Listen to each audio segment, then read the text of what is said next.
India में एक नियम है कि आप अपनी शादी 21 साल के बाद ही कर सकते हो, राइट। तो इस टाइप के जो कंडीशंस होते हैं उसको यूज़ करके अगर हमें कुछ बनाना हो तो जावा स्क्रिप्ट में हमें if else statement and switch statements के बारे में पता होना बहुत ज़रूरी है।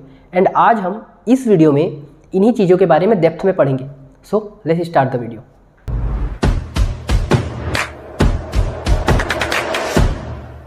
तो जो हमारे कंडीशनल स्टेटमेंट्स होंगे इफ एल्स वाले, स्विच वाले, उसको पढ़ने से पहले ना हम कुछ और ऑपरेटर्स के बारे में पढ़ लेते हैं जो हमारे लिए बहुत ज़रूरी है जानना कंडीशन को यूज़ करने के पहले, राइट। तो सबसे पहले हम देखते हैं हमारे कीबोर्ड में ना एक लेस देन का साइन होगा, आप देख सकते हो, ठीक है। ऐसे ही एक ग्रेटर देन का साइन होगा, ठीक है। एक इक्वल टू का साइन होगा और एक होगा नॉट इक्वल टू का, ठीक है। इन सब के बारे में हम अच्छे से पढ़ते हैं, ये क्या है, क्यों हम यूज़ करेंगे। हम पहले दो वेरिएबल लेते हैं सिंपल सा, लेट ए इक्वल टू 5 या फिर नाम अच्छा दे देते हैं हम कि num1 इक्वल टू 5, एक num2 देते हैं, ओके। अब मैं अगर बोलूँ आपको कि भाई एक बात बताओ, जो num1 है वो क्या num2 से बड़ा है, तो मैं सिंपली ऐसा लिख सकता हूँ क्या? इस साइन से मैं ये दिखाना चाहता हूँ कि num1 बड़ा है num2 से। क्या ऐसा है वाकई में? अब बताओ, नहीं है, राइट। अगर ऐसा नहीं है ना तो जावास्क्रिप्ट क्या करेगा, जावास्क्रिप्ट का जब हमारा प्रोग्राम यहाँ पास पहुँचेगा ना तो num1 बड़ा है num2 से, तो चेक करेगा क्या 5 बड़ा है 6 से, नहीं, तो नहीं है तो ये फॉल्स देगा। तो ये फॉल्स को हमने किसके अंदर स्टोर करा लिया, रिजल्ट के अंदर। अब इसको हम सिंपली कंसोल करा सकते हैं, ठीक है। फॉल्स आया हमारे पास, परफेक्ट। अगर यही साइन को मैं चेंज कर दूं और बोलूं कि भाई अब क्या आएगा बताओ, तो num1 क्या है 5 इज लेस देन num2 6, हाँ बिल्कुल, 5 तो 6 से छोटा है, तो ये हमें ट्रू देना चाहिए, और जो कि देगा ट्रू दिया, राइट। देखो अब मैं चाहता हूं कि यार इक्वल टू कंपेयर करना चाहता हूं कि दोनों इक्वल है कि नहीं, तो मैं डबल इक्वल टू का साइन लगाऊंगा और चेक करूंगा कि क्या num1 num2 के बराबर है, क्या ऐसा वाकई में है, नहीं है। अगर नहीं है, मेरा स्टेटमेंट गलत है, तो ये रिजल्ट के अंदर फॉल्स दे देगा। तो फिर से चलाते हैं हम लोग इसको, तो फॉल्स दे दिया, हम इसको कैंसिल करा देंगे। एक और साइन होता है ये वाला operator, is not equal to. तो देखो अगर मैं इसको पढ़ूँ अच्छे से, इस स्टेटमेंट को पढ़ता हूँ साइन के साथ, तो मैं क्या बोल रहा हूँ, 5 इज़ इक्वल टू 6, स्टेटमेंट मेरा गलत है, राइट, तो इसलिए फॉल्स दिया। अब एक और साइन होता है इज़ नॉट इक्वल टू का, इस साइन को हम पढ़ते ही हैं इज़ नॉट इक्वल टू। अब स्टेटमेंट को पढ़ो अच्छे से, यहाँ से num1 से लेके num2 तक को हमको पढ़ना है, ठीक। num1 क्या है 5 is not equal to 6, correct. देखो नेगेटिव सेंटेंस है बट सेंटेंस तो सही है ना।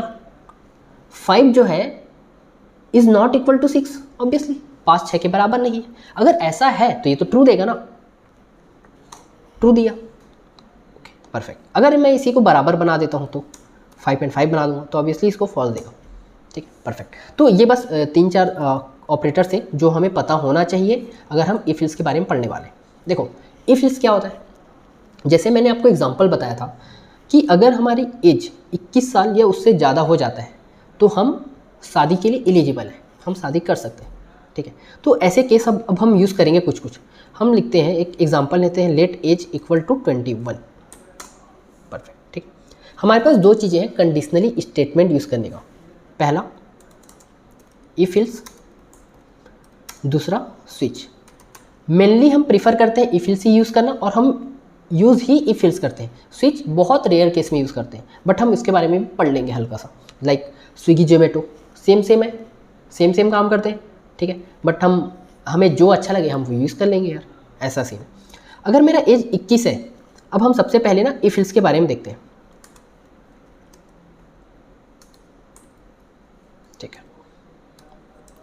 इफ एल्स कैसे यूज़ होता है, इफ़, इसके हम लोग सिंटेक्स देखते हैं। पहले इफ़ लिखेंगे, फिर ऐसा लिखेंगे, फिर उसके बाद इल्स लिखेंगे ऐसा, ठीक। और बीच में कभी कभी ज़रूरत पड़ा तो हम इल्स इफ़ लिखेंगे, फिर ऐसा लिखेंगे ऐसा। तो ये जो लाइन नंबर 16 से लेकर 24 तक है ना, ये इसका सिंटेक्स है। अब मैं इस सिंटेक्स को आपको अच्छे से समझाता हूँ। देखो, अगर मेरा एज 21 साल से बड़ा है या बराबर है, तो जो कंडीशन है ना, मैं जो बोल रहा हूँ, ये अभी हमने सीखा हल्का सा कंडीशन कैसे यूज़ करते हैं। जब भी हम कंडीशनल स्टेटमेंट यूज़ कर रहे हैं तो वो हमें ट्रू दे रहा है या फिर फॉल्स दे रहा है, राइट। वो जो कंडीशन है उसको हम इफ़ के अंदर डालेंगे, ठीक। अगर ये यहाँ से ट्रू रिटर्न कराएगा, वो जो कंडीशन है वो जैसे हमें आंसर में हमने रिजल्ट में ट्रू और फॉल्स डाल रहा था ना, ये वैसे ही यहाँ पर अगर ये ट्रू देगा तो ये करली ब्रेसेस के अंदर अगर हमें कुछ भी करूँ, कुछ भी प्रिंट कराऊँ, कुछ भी करूँ, तो वो उसके अंदर जाएगा, ठीक। अच्छा, वो अगर नहीं हुआ, वो नहीं हो, तो मैं कुछ और कंडीशन दे सकता हूँ कि यार ये कंडीशन, चलो ठीक है, ये वाला फॉल्स हो गया चलेगा, लेकिन क्या ये वाला सही हो रहा है ये चेक कर लो। यहाँ भी कुछ कंडीशन डाल दूंगा और बोलूँगा कि भाई ठीक है, इफ़ के अंदर जो कंडीशन था वो चला है नहीं, फ़र्क नहीं पड़ेगा, बस ये चेक कर लो एक बार और, ठीक। ये चल गया तो इसके अंदर आएगा, इसके करली ब्रेसेस के अंदर आएगा। अगर वो भी नहीं चला, वो भी नहीं चला, तो इफ़ में भी नहीं चला, इफ़ इल्स में, इल्स इफ में भी नहीं चला, तो वो लास्ट में जाके ना इल्स के अंदर आएगा। और आप देख सकते हो क्लियरली कि हमने इल्स में कोई कंडीशन नहीं दी है। तो जब भी कोई भी केस ना चले तो वो सिंपली इल्स के अंदर आएगा। लेकिन कोई भी केस चल गया ना तो बस वहीं तक रहेगा सीमित, इल्स विल्स में नहीं आने वाला, राइट। सिंपल सब यहाँ देखते हैं हम लोग। मैं लिखता हूँ इफ़ एज जो अगर ग्रेटर देन इक्वल टू 21 है, तो मैं यहाँ सिंपल लिख सकता हूँ कि I am eligible for marriage, right. मैं सिंपल लिख सकता हूँ, ठीक है। अच्छा, अगर ये हुआ तो ठीक है, तो हम इसको चलाते हैं एक बार। देखो, मैंने एज क्या दिया है, 21 है, और कंडीशन क्या दिया है, जो एज है ना 21 से बड़ा हो या फिर बराबर हो, तो सिंपली यहाँ पर I am eligible for marriage, okay. अगर मैं इसको 20 दूँ तो क्या ये इसके अंदर आएगा? नहीं, कुछ नहीं आएगा। चला के देखते हैं, देखो कुछ नहीं आया, कुछ भी प्रिंट नहीं हुआ। अब मैं इस केस में ना कुछ चाहता हूँ कि यार जब भी कभी भी कोई बंदा आए अपना एज लिखे और उसके बाद मैं ये चेक करूँ कि उसका 21 से बड़ा है या बराबर है एज, तो मैं तो ये दे दूँगा। लेकिन बाकी सभी केसेस में मैं बोलूँगा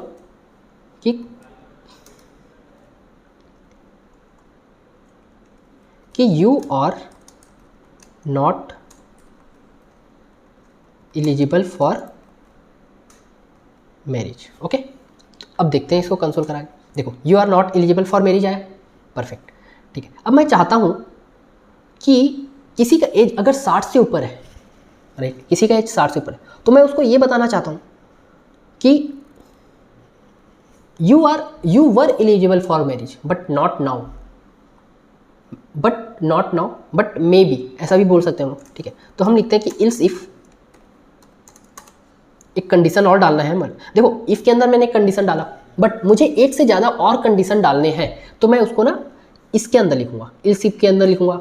मान लो इसके अंदर एक कंडीशन डालूंगा, फिर मुझे एक और कंडीशन डालना है, मान लो ऐसा ही कि भाई जिसका एज 100 से ऊपर हो उसके लिए मैं कुछ डालना चाहता हूँ, तो उसके लिए फिर से मैं एक और इल्स इफ लिखूंगा, उसके अंदर डालूंगा, ठीक है। तो यहाँ लिखता हूँ मैं कि अगर age greater than equal to 60 होता है, ठीक है, एंड देखो एक और ऑपरेटर होता है, उसके बारे में बताता हूँ, और एज, ठीक है, अभी पहले ये कर लेते हैं, उसके बाद हम बाद में पढ़ेंगे उसका। अगर एज 60 से बड़ा हुआ या बराबर हुआ, तो मैं ना सिंपली एक चीज़ बोलना चाहता हूँ कि यार you were eligible for marriage but now may be, but not now may be, हो भी सकता है, बट मे बी हम बोल रहे हैं कि भाई नहीं, अभी नहीं, ठीक है। तो देखो, अब यहाँ पास ना एक केस में फंसेंगे हम लोग, मैं बताता हूँ कैसे। अब 20 हुआ, ठीक है, तो वो सिंपल की इसमें आएगा you are not eligible for marriage. इसको हम चला के देखते हैं फिर से। देखो, you are not eligible for marriage. अब हम लोग सिंपल सा सभी केसेस को यूज़ करना चाहते हैं। अब मैं इसकी 21 करता हूँ, I am eligible for marriage. अब मैं जैसे ही इसको 29 करता हूँ, अब देखते हैं क्या आएगा, I am eligible for marriage, okay perfect. लेकिन अगर मैं इसको 60 करूँ या 60 से ज़्यादा करूँ ना, तो आप देखना यहाँ पर दो टाइप के बिहेवियर होंगे। देखो, इसको पहले चला के देखते हैं अच्छे से। I am eligible for marriage इसके लिए आया, ठीक है। बट मैं तो चाहता था कि अगर 60 हो या 60 से बड़ा हो तो ये प्रिंट कराऊँ, तो ये क्यों नहीं हो रहा है? क्योंकि जो 60 है वो इस कंडीशन को भी सेटिस्फाई किया, इस कंडीशन को भी सेटिस्फाई किया, लेकिन जब मेरा प्रोग्राम सबसे पहले इसके अंदर आया, इसको सेटिस्फाई किया, तो वो इसके अंदर बस जाएगा, बाकी के अंदर नहीं जाने वाला, राइट। तो इस केस में क्या कर सकता हूँ मैं, इस कंडीशन को मुझे कायदे से ऊपर लिखना चाहिए, क्योंकि या फिर अगर हम फंस रहे हैं कहीं भी, तो हमारे पास एक और कंडीशन होता है कि भाई एक ऑपरेटर होता है डबल एंड, मतलब मैं ये भी कंडीशन चाहता हूँ, मैं ये भी कंडीशन चाहता हूँ, मैं दोनों कंडीशन चाहता हूँ, तब मुझे एंड ऑपरेटर यूज़ करना पड़ेगा।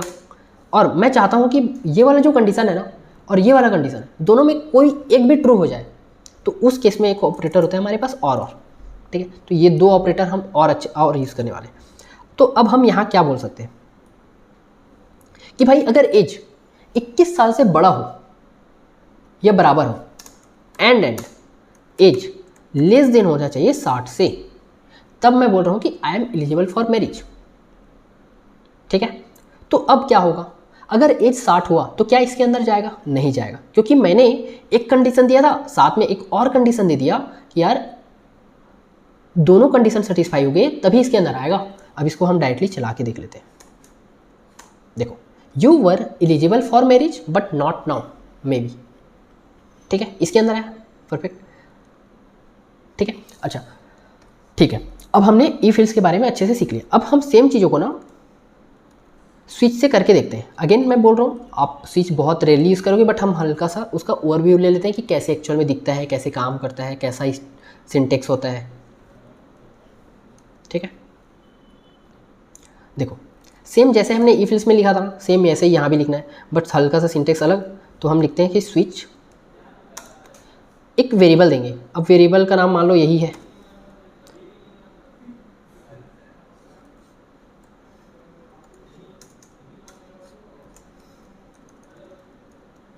ठीक है। हमने स्विच के अंदर क्या डालेंगे, जैसे हम इफ़ के अंदर क्या डाल रहे थे, वेरिएबल देते थे और एक नंबर कंडीशन के लिए एक वैल्यू देते थे, दो चीज़ देते थे हम लोग। अब इसके अंदर क्या बोलेंगे, सबसे पहले हम ना वेरिएबल का नाम दे देंगे जिससे हमें कंपेयर करना है, जिसमें हमें कंडीशन लगाना है, तो हम सिंपली एज लिख देंगे। अब हम कर्ली ब्रेसेट डालेंगे। अब इसके अंदर हम बहुत सारे केसेस लिखते हैं, जैसे यहाँ पास इफ़ और इल्स इफ लिखते थे ना बहुत सारे, ऐसे ही यहाँ पास हम डायरेक्ट केस लिखेंगे कि केस कि एज अगर 12 हुआ तो ये करा देना, माई एज इज़ 12, ठीक है। अब मैं बोल रहा हूँ कि अगर मेरा एज 21 हुआ तो ये प्रिंट करा देना कि my age is 21, simply, right. अच्छा, यहाँ पर हम इफ़ और इल्स इफ़ के बाद एक लास्ट में देते थे इल्स, ठीक है। तो यहाँ उसको देने के लिए हम सिंपल लिखते हैं डिफ़ॉल्ट, कि डिफ़ॉल्ट के केस में हम बोलेंगे कि माई एज इज़ 24 सपोज, ठीक है, डिफ़ॉल्ट के। अब इसको एक बार चला के दिखाता हूँ मैं आपको, और यहाँ पर तो ऑब्वियसली 24 आएगा, लेट्स सी, 24 आया, 24 आया। बट अब मैं अगर इसको 12 दूँ, अच्छा इसको मैं ना 21 देता हूँ, तो आपको कुछ चीज़ दिखाना है जो स्विच का बिहेवियर है उसके बारे में। देखो 21 तो आया, परफेक्ट, बट 24 भी आया। अब ऐसा क्यों हो रहा है? क्योंकि स्विच के केस में क्या होता है, जब भी हम केस लिखते हैं ना, तो जब भी वो जहाँ भी सेटिस्फाई हुआ, जैसे यहाँ पास 21 में सेटिस्फाई हुआ, तो उसके बाद ना वो अपने नीचे वाले जितने भी केसेस होंगे, डिफ़ॉल्ट हो गया भले ही चलेगा, सबका जो भी कंसोल होगा, जो भी हम चाहते हैं कराना, वो सब ला के दे देता है। जैसे 21 तो आ गया, कंडीशन सेटिस्फाई हुआ, 21 दिया, बट उसके नीचे वाले केस को भी दे दिया, उसके रिजल्ट को भी दे दिया। देखो यहाँ पर तो 21 24 आया। अगर मैं इसको 12 करूँ तो आप देखना कि अब 21 और 24 के साथ साथ 12 भी आएगा, 12 तो आएगा ही, साथ में 21 और 24 भी आएगा। लेट्स सी, देखो 12 है, 21 है, 24 है। तो इस जो अजीब सा बिहेवियर हो रहा है, इससे बचने के लिए हम लिखते हैं ब्रेक सब जगह, कि कभी भी ये वाला जो कंडीशन है ये सेटिस्फाई हो गया ना, फिर उसके बाद यार ब्रेक कर देना, मतलब आगे मत जाए मेरा प्रोग्राम, ठीक है, सिंपल। अब ये सही से बिहेव करेगा जैसा हम सोच रहे थे। देखो माई एज इज़ 12 आया, ठीक है। अगर मैं इसको 21 कर दूँ तो माई एज इज़ 21 आएगा परफेक्टली, ठीक है। अगर मैं इसको कुछ भी कर दूँ और, तो अब यहाँ पास डिफ़ॉल्ट वाला केस आ जाएगा, my age is 24, okay, perfect. तो आपको ये भी अब अच्छे से समझ आ गया होगा ओके सो हमने क्या क्या पढ़ा, इफ एल्स के बारे में हमने अच्छे से पढ़ा, स्विच के बारे में अच्छे से पढ़ा। आप इसके बेसिस पे कुछ क्वेश्चन भी बना सकते हो। सिंपली एक क्वेश्चन लिख देता हूँ मैं कि लाइक क्वेश्चन है कि if age is less than and equal to 12 then print child else if age is less than and equal to 19 then print teen, ठीक, else print young। देखो ये सिंपल क्वेश्चन है छोटा सा, ये आप बनाना, दोनों केस में बनाना, इफ एल्स भी यूज़ करके एंड स्विच केस भी यूज़ करके, एंड देन आपको खुद पता चल जाएगा कि हाँ ये बहुत इजी है। ठीक है, जब हम और क्वेश्चंस करेंगे, जब एरे के क्वेश्चन पर हम अगले वीडियो में हम एरे के बारे में पढ़ने वाले हैं जो कि बहुत इंपॉर्टेंट टॉपिक है, तो जब वो पढ़ेंगे ना तो उसके बेस में जब क्वेश्चन बनाना स्टार्ट करेंगे तो हमें पता चलेगा कि हाँ यार ये सब तो बहुत ईजी है और ये सब हम सिंपली यूज़ करते रहेंगे वहाँ पर, राइट। सो आई होप आपको वीडियो अच्छा लगा हो, आप वीडियो को लाइक ज़रूर कर दीजिएगा एंड नेक्स्ट वीडियो में हम इसके आगे के टॉपिक्स के बारे में पढ़ेंगे। सो मिलते हैं नेक्स्ट वीडियो में एंड आपके थॉट्स या कुछ भी डाउट हो तो आप कमेंट बॉक्स में ज़रूर बता दीजिएगा। Okay, bye.